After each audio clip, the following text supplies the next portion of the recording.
आज हम बात करेंगे ऑक्सिलरीज के बारे में। ऑक्सिलरीज जो कि हेल्पिंग वर्ब भी होते हैं, उनकी इंट्रोडक्शन देखते हैं और उसको डिफाइन करेंगे। पहले उसका जो मतलब है, I will define it, and उसके बाद इसके जो काइंड्स है उसको कैसे कैसे यूज़ करते हैं, क्या होते हैं वैसे बेसिकली ऑक्सिलरीज, और या फिर उनको हेल्पिंग वर्ब बोल सकते हैं। तो वो होते क्या है, उनकी डेफिनेशन क्या है, कैसे यूज़ कर सकते हैं, किस तरह का जो कॉन्सेप्ट है वो हम आज देखने वाले हैं। To begin with, an auxiliary verb is a verb that adds functional or grammatical meaning to the clause in which it occurs, so as to express tense, aspect, modality, voice, emphasis, etc. Auxiliary verbs are also called helping verbs, helper verbs और verbal auxiliaries। ठीक है, उनके नाम दिए गए हैं। Helping verbs भी बोल सकते हैं, देन हेल्पर वर्ब्स और verbal auxiliaries are another names for the same concept. ठीक है, क्या करते हैं, फंक्शनल मीनिंग ऐड करते हैं या फिर ग्रामेटिकल मीनिंग ऐड करते हैं अगर, तो उनको ऑक्सिलरीज बोला जाता है। जैसे अगर हम टेंस की बात करें, बेसिकली टेंस क्या बताता है, टाइम बताता है। ठीक है, जैसे नाउन क्या बताता है, नेम बताता है। ठीक है, ऐसे ही टेंस टाइम बताता है। सीधा सा मतलब यही है टेंस का कि वो टाइम बताएगा, टाइम की तरफ इशारा करेगा। ठीक है, समय बताएगा। कोई काम हो रहा है या होगा या हो चुका या फिर हो गया है, इस तरह से आमतौर पे होता है, तो वो टेंस होता है, बेसिकली टाइम बताता है। तो उसको जैसे टेंस है, सपोज विल है, विल एक वर्ड है जो अगर मेन वर्ब, किसी भी मेन वर्ब के साथ अगर उसको यूज करेंगे, अप्लाई करेंगे, तो वो उसके मीनिंग में फ्यूचर का टेंस ले आएगा। जैसे आई डू माई होमवर्क, मैं अपना होमवर्क करता हूँ, तो ये सिंपल है, सीधी सी बात है। अगर मैं ये कहूँ I will do my homework, मतलब मैं अपना होमवर्क करूंगा। ठीक है, तो क्या कर दिया उसने, टेंस एक्सप्रेस कर दिया। ठीक है, इस तरह से, और वो एक हेल्पिंग वर्ब की तरह भी काम कर रहा है विल। ठीक है, उसको ऑक्सिलरी भी बोलते हैं। अगर अकेले एक विल को उसका मतलब देखा जाए एज अ नाउन, तो उसका मतलब होता है इच्छा, लेकिन अगर ग्रामेटिकली उसकी आइडेंटिटी क्या है, तो वो एक ऑक्सिलरी है। ठीक है, ऐसे आस्पेक्ट होता है, he is not of this opinion और he does not have this opinion. ठीक है, उसका ऐसा ओपिनियन नहीं है, तो इस तरह से कह सकते हो। ठीक है, तो डज भी एक ऑक्सिलरी की तरह वहां पे काम कर रहा है, यानी हेल्पिंग वर्ब की तरह काम कर रहा है। ठीक है, वो आगे हम पढ़ेंगे। मोडेलिटी मतलब कैन होता है, जैसे मॉडल से बेसिकली वो लिया वर्ड, कैन होता है, then could, then should, shall, will, would, may, might, must, इस तरह के जो वर्ड्स होते हैं वो मॉडल्स होते हैं, तो मोडेलिटी वहां से लिया गया। वॉइस, वॉइस होता है, एक्टिव होती है, एक पैसिव वॉइस होता है, आपको पता ही है। अगर मैं कहूँगा आई डू दिस वर्क, मैं ये काम करता हूँ, ठीक है, तो ये एक्टिव वॉइस हुई। और अगर मैं कह दूं पैसिव, मतलब जिसमें सब्जेक्ट छुप जाता है कहीं ना कहीं, जैसे this work is done by me, ये वर्क मेरे द्वारा किया जाता है। ठीक है, तो वो इतना फोर्स नहीं नजर आती उसमें, तो इस तरह से पैसिव वॉइस हो गया। पैसिव का मतलब यही है जो थोड़ा सा सुस्त हो, मतलब एक्टिव नहीं हो इतना ज्यादा, तो उसको पैसिव बोल देते हैं। ठीक है, वो आस्पेक्ट है लैंग्वेज के, जैसे आस्पेक्ट की हमने बात की, तरह तरह के एक आयाम होते हैं कि भाई ये एक आस्पेक्ट है लैंग्वेज का, एक ये उसका प्रकार है, इस तरह से भी लिख सकते हैं मतलब सेंटेंसेस को। So it generally adds variety to the kind of sentences we can form, conveying the same meaning. Emphasis, जोर दे के किसी बात पे। ठीक है, जोर देना, जैसे I go to play with my friend, मैं अपने दोस्त के साथ खेलने जाता हूँ, और इसी बात को अगर आप थोड़ा जोर दे के बोलोगे कि भाई that you are very happy that you go to play with your friends, तो उसको कैसे कन्वे करोगे, I do go to play with my friend, I do go to play with my friend, मैं खेलने जाता हूँ अपने दोस्त के साथ। तो वो डू वहाँ पे एम्फेसाइज कर रहा है, जोर देने का जो काम कर रहा है। ठीक है, नाम बता दिए, हेल्पिंग वर्ब्स होते हैं और हेल्पर वर्ब्स बोल देते हैं, देन वर्बल ऑक्सिलरीज बोल देते हैं उनको। ठीक है, next, so there are 3 common auxiliary verbs. कौन कौन से, have, then do, then be. ठीक है, नेक्स्ट स्लाइड में देखते हैं कि इनके काइंड्स कौन कौन से होते हैं। हैव, देन हैव की जो फॉर्म्स है, has, have, having, had, then hadn't यानी हैड नॉट भी बोल देते हैं जिसको, ठीक है, वो शॉर्ट फॉर्म हो चुकी। तो had not, hadn't, had, having, have, has, तो ये किसके फॉर्म है? इनमें से किसी का नहीं, इनमें से हैव, जो हैव होता है ओरिजिनल इनमें से हैव है, तो जो ओरिजिनल है उसी की आगे फॉर्म्स होंगे, ठीक है। हैव ओरिजिनल है इनमें से, तो हैव की ये सारी फॉर्म्स हैं, ठीक है। आगे according to the sentence, according to the grammatical rule of framing the sentence, we use these words, ठीक है, जो कि ऑक्सिलरीज हैं। अगेन डू की फॉर्म कौन कौन सी होती है?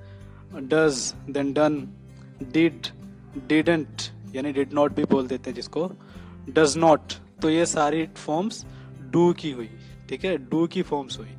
तो डू की जब ये फॉर्म्स हुई तो इस तरह से उनको वही अकॉर्डिंग टू द रूल्स, ठीक है, ग्रामर के जो रूल्स होते हैं, सेंटेंस को फ्रेम करने के जो रूल्स होते हैं, उन्हीं के हिसाब से इनको अलग अलग जगह पे हमें यूज करना है। देन कम्स बी, बी की फॉर्म होती है be, been, then am, are, is, was, were, wasn't, was not, okay, in extended form, aren't, are not, weren't and were not, ये सारी की सारी फॉर्म्स बी की हुई, ठीक है। तो बी का बेसिकली मतलब होता है रहना या कुछ होना, मतलब इस तरह से, जैसे बी हैप्पी, खुश रहो, है ना, बी ए मैन, एक मैन बनो, बी ए गुड मैन, एक अच्छे इंसान बनो, ठीक है, और इस तरह से बी का बेसिकली मतलब हो जाता है। तो लेकिन बी की फॉर्म्स भी हैं, तो इनसे ऐड होता है मीनिंग आगे, ठीक है ना। ये सारे के सारे जो है हेल्पिंग वर्ब्स हैं। मेन वर्ब के आगे या मेन वर्ब से पहले आके उसका जो सेंटेंस का जो मीनिंग है उसमें एक चेंज लेकर के आते हैं। तो यही काम होता है ऑक्सिलरीज का। हैव की, डू की और बी की फॉर्म्स हमने देख ली है, ठीक है। नाउ मॉडल ऑक्सिलरी वर्ब्स, जैसे वो मॉडलिटीज की जैसे हमने बात की, तो अगर कैन है, कैन के काफी यूज हो सकते हैं। जैसे अगर मैं पोटेंशियल एबिलिटी दिखाने के लिए भी यूज होता है कैन, जैसे I can swim very well, मैं बहुत अच्छी तैराकी कर सकता हूँ, और या फिर मैं बहुत अच्छे से तैर सकता हूँ, ठीक है। तो कैन यहाँ पे एबिलिटी दिखा रहा, क्षमता दिखा रहा कुछ करने की, ठीक है, that I can do something, यानी मैं कुछ कर सकता हूँ, इस तरह से। पॉसिबिलिटी दिखा सकता है, संभावना कुछ होने की, जैसे इट कैन रेन टुडे, आज बारिश हो सकती है, इस तरह से, ठीक है। My parents can come to school today, मेरे अभिभावक माता पिता आज स्कूल आ सकते हैं, पता नहीं है लेकिन आ सकते हैं, ठीक है। तो और भी यूज हो सकते हैं, जैसे अब कुड है, कुड कैन का पास्ट फॉर्म की तरह यूज कर सकते हो बेसिकली आप, एक इस तरह से ये भी है। जैसे I could swim very well when I was a young boy और अ यंग मैन, जब मैं यंग था, जवान था, तब मैं बहुत अच्छे से तैराकी कर सकता था, बहुत अच्छे से तैर सकता था, इस तरह से सकता था, अभी नहीं, वो पास्ट की बात हो चुकी, ठीक है, तो पास्ट फॉर्म हो चुकी इस तरह से। देन रिक्वेस्ट के लिए बेसिकली यूज कर लेते हैं हम, जैसे could you please tell me the address of this place, इस जगह का एड्रेस आप बता सकते हो प्लीज। तो इस तरह से वो एक हम्बल, पोलाइट, एक विनम्र निवेदन के लिए कर सकते हैं, ठीक है, इस तरह से। देन मे भी पॉसिबिलिटी के लिए भी यूज हो सकता है, जैसे इट मे रेन टुडे, आज बारिश हो सकती है। अब देखिए कैन का भी पॉसिबिलिटी के लिए यूज हो सकता है, देन मे का भी पॉसिबिलिटी के लिए यूज हो सकता है। So what is the difference between both, दोनों में फिर डिफरेंस क्या हुआ? में और कैन में से पॉसिबिलिटी में, कैन में पॉसिबिलिटी थोड़ी ज्यादा होती है, कैन में पॉसिबिलिटी थोड़ी ज्यादा होती है। मतलब अगर दोनों की बात करें, आज बारिश हो सकती है, it can rain today and it may rain today, so what is the difference? तो कैन में थोड़ी सी पॉसिबिलिटी ज्यादा होती है, 70% चांसेस है कि भाई आज बारिश हो जाएगी। में वही चांसेस आके कोई 30% या 40% हो जाते हैं, ठीक है, इस तरह से कर सकते हैं, ठीक है। तो मतलब थोड़ा सा डिग्री का कम है, डिग्री ऑफ पॉसिबिलिटी, डिग्री कम है यानी, ठीक है। इसमें 40% चांस है में और कैन में 70%, तो इस तरह से। देन मे का और यूज भी है परमिशन के लिए, जैसे मे आई कम इन सर, ठीक है, यू मे कम इन, आप अंदर आ सकते हो, तो इस तरह से, ठीक है। मे आई स्टे विद यू, क्या मैं आपके साथ ठहर सकता हूँ फॉर सम टाइम, कुछ समय के लिए, तो इस तरह से मे, ठीक है, इस तरह से। देन माइट क्या होता है?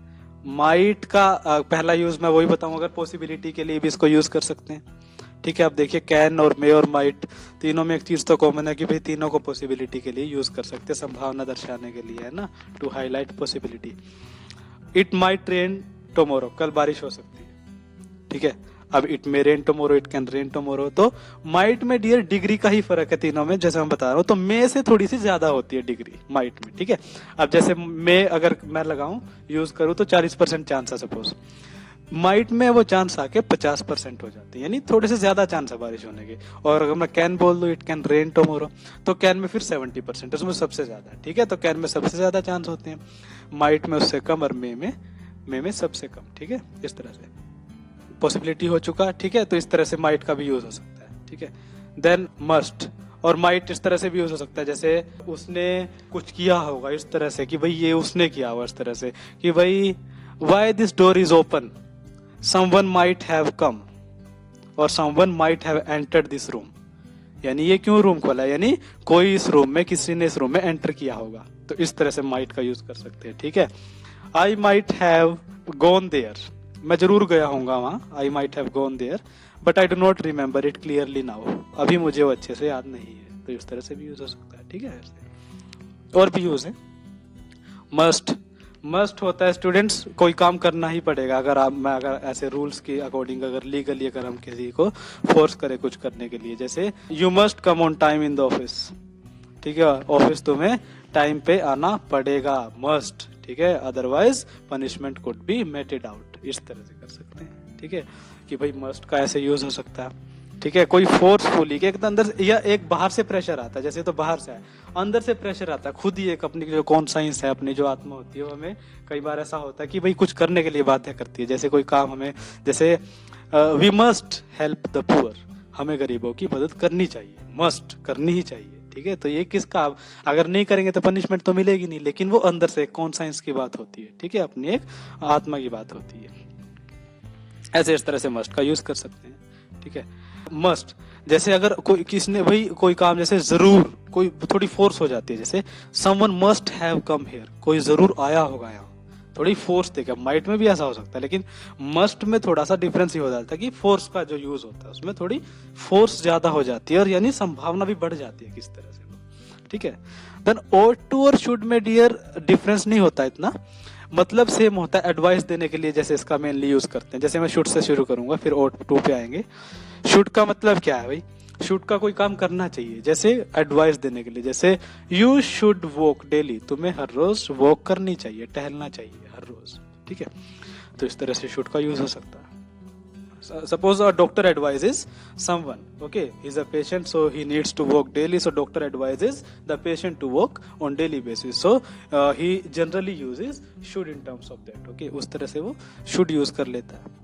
ought to भी वही है, you ought to walk daily, तुम्हें हर रोज टहलना चाहिए, हर रोज वॉक करना चाहिए, तो इस तरह से कर सकते हैं उसको, ठीक है। सो ought to should दोनों सेम है।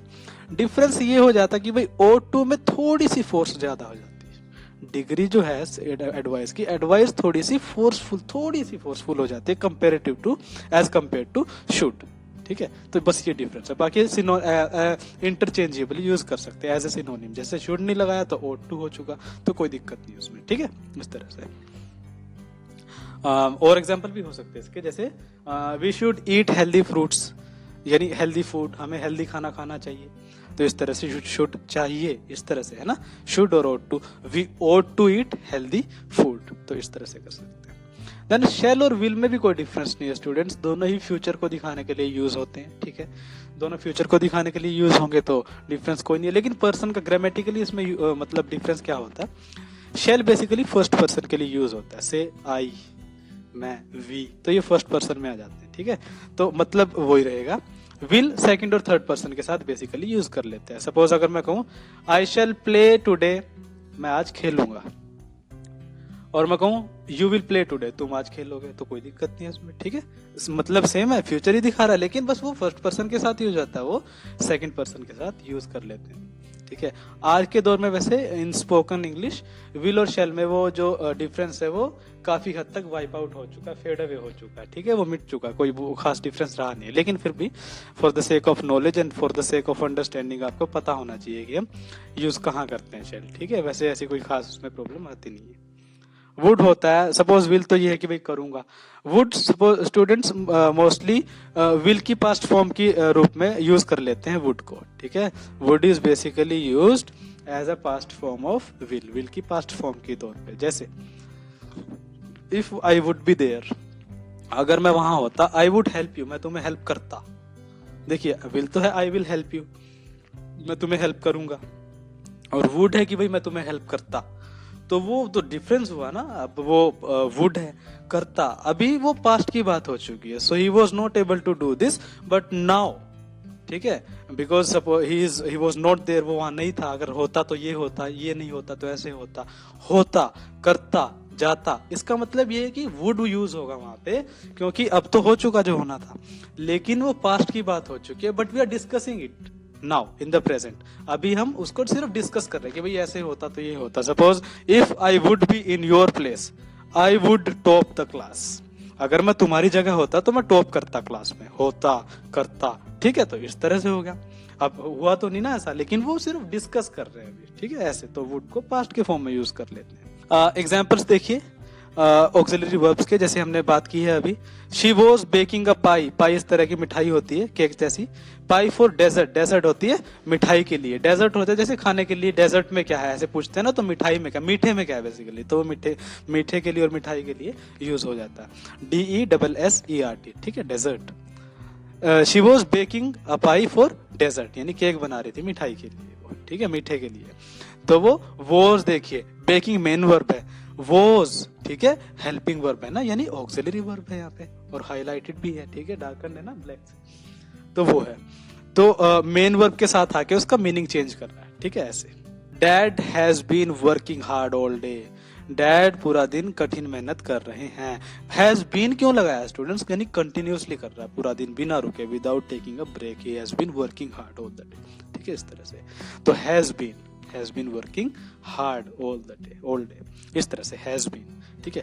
बेसिकली हैज बीन वर्किंग कौन सा टेंस है, प्रेजेंट परफेक्ट कॉन्टिन्यूस टेंस होता है। जब हम टेंसेस की बात करेंगे तो उसमें फिर वो बात करेंगे।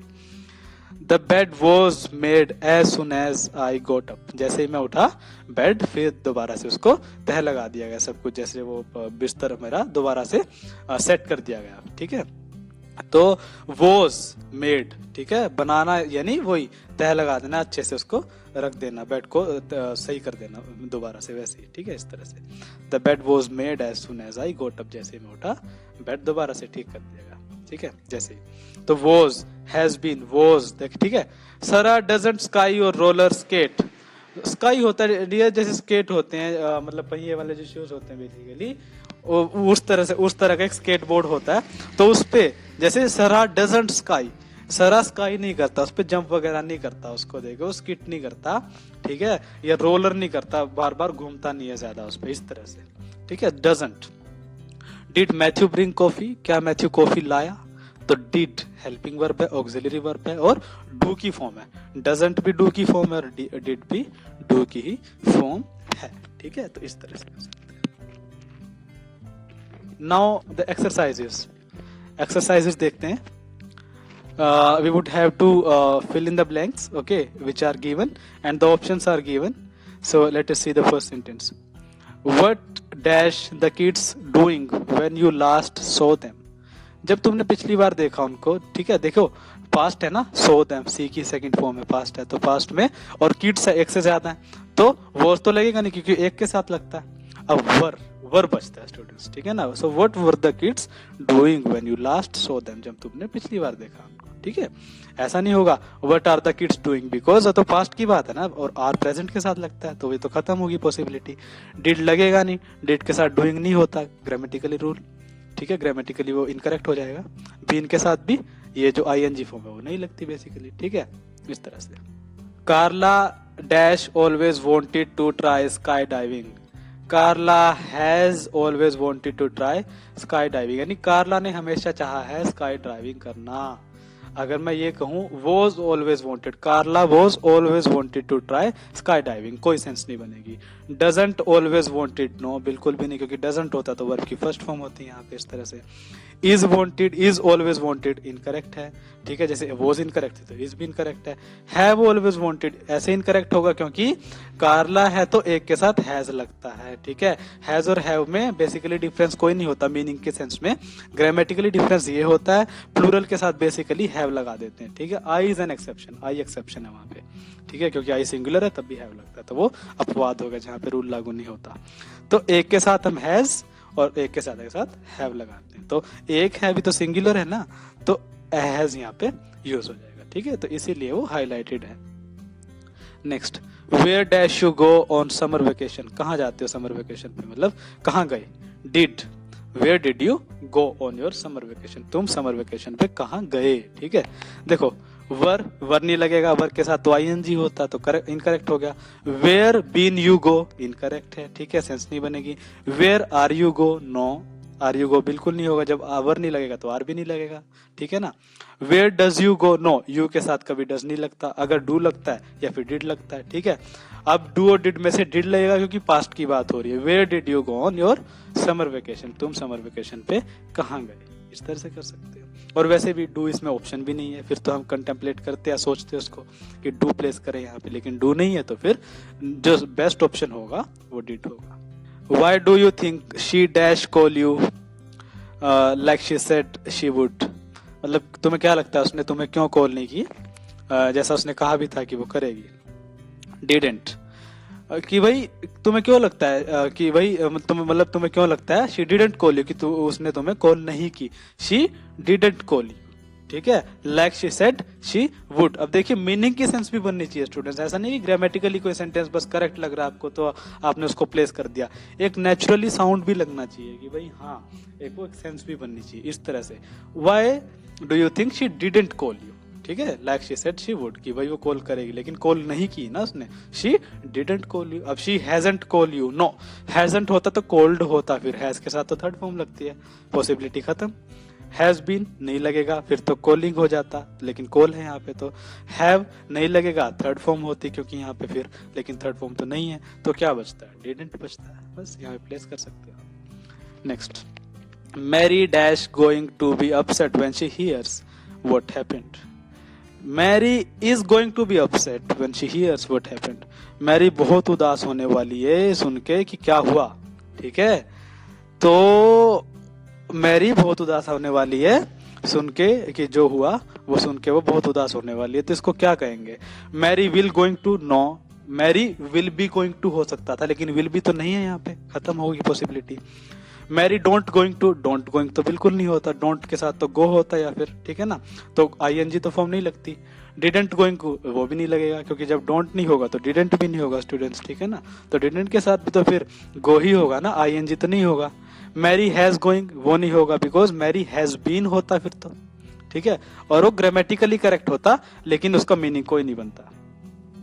Is, Mary is going to be upset when she hears what happened, ठीक है, Mary is going to be upset, Mary is going to be यानी वो उदास होने वाली है सुन के कि क्या हुआ, यानी जो हुआ वो सुन के वो बहुत उदास होने वाली है, तो Mary is going to be upset when she hears what happened.